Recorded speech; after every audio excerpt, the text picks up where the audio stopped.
দক্ষিণ এশিয়ার রাজনীতিতে নতুন করে আলোচনার জন্ম দিয়েছে ভারতের সাম্প্রতিক সামরিক ক্রয় পরিকল্পনা।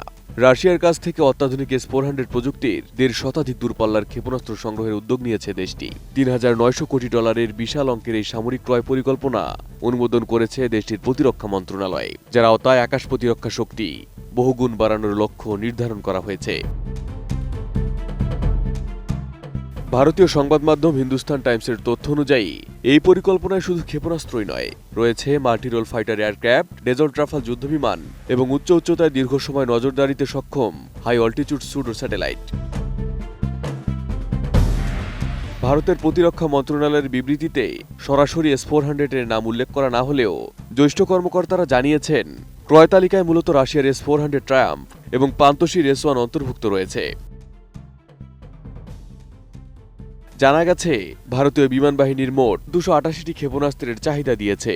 এর মধ্যে 120টি স্বল্প পাল্লার পান্তোশির এবং 168টি দূরপাল্লার S-400। বিশ্বের অন্যতম শক্তিশালী এই এয়ার ডিফেন্স সিস্টেম বর্তমানে ভারতের হাতে সীমিত সংখ্যায় রয়েছে, তবে নতুন সংযোজনের মাধ্যমে তারও বিস্তৃত হবে। নতুন বাংলাদেশ গড়তে এলো জুলফিকার স্টিল। জুলফিকার স্টিল, ইস্পাত দৃঢ় অঙ্গীকার। রাশিয়ার S-400 কেবল একটি ক্ষেপণাস্ত্র নয়, বরং এটি একটি পূর্ণাঙ্গ বহুস্তরীয় আকাশ প্রতিরক্ষা ব্যবস্থা।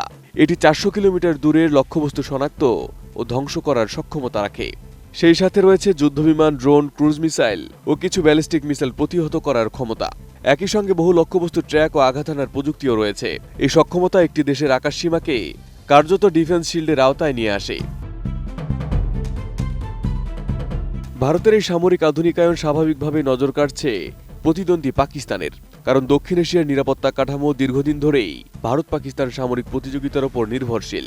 বিশ্লেষকদের মতে, ভারতের আকাশ প্রতিরক্ষা শক্তিশালী হলে পাকিস্তানও পাল্টা সামরিক সক্ষমতা বাড়ানোর পথে হাঁটতে পারে, যা নতুন করে অস্ত্র প্রতিযোগিতার ঝুঁকি তৈরি করবে। কারণ গত বছর ভারত পাকিস্তানের উত্তপ্ত সংঘাত দেখেছে বিশ্ব, এবং এই যুদ্ধে প্রথমবারের মতো ক্ষেপণাস্ত্র ব্যবহার করেছিল দুই দেশ। ভারতীয় সশস্ত্র বাহিনী দাবি করছে, অপারেশন সিন্দুরে S-400 ব্যবস্থার 400 কিলোমিটার, 200 কিলোমিটার, 150 কিলোমিটার এবং 40 কিলোমিটার পাল্লার ক্ষেপণাস্ত্র ব্যাপকভাবে ব্যবহার করেছিল তারা। ভারত সরকার আনুষ্ঠানিকভাবে বলছে, বর্তমান সংযোজন সম্পূর্ণ প্রতিরক্ষামূলক পদক্ষেপ, দেশের আকাশ সীমা সুরক্ষিত করা এবং ভবিষ্যৎ নিরাপত্তা চ্যালেঞ্জ মোকাবিলায় মূল লক্ষ্য।